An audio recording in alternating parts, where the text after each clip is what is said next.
Hello, I am Stuart. Here in the video we will share the details of the GeForce NOW error code 0x00f2232B.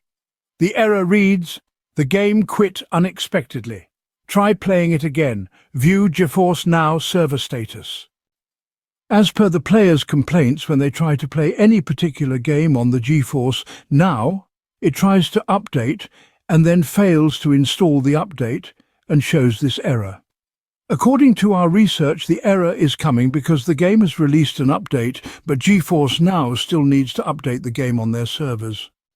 In GeForce NOW you can't update the game yourself, so we have to wait till GeForce NOW updates the game on their servers, and after that, you will be able to play the game without any errors.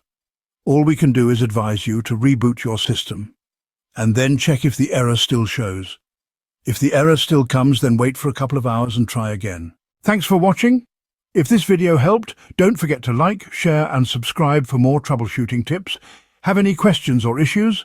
Drop them in the comments below. See you in the next one.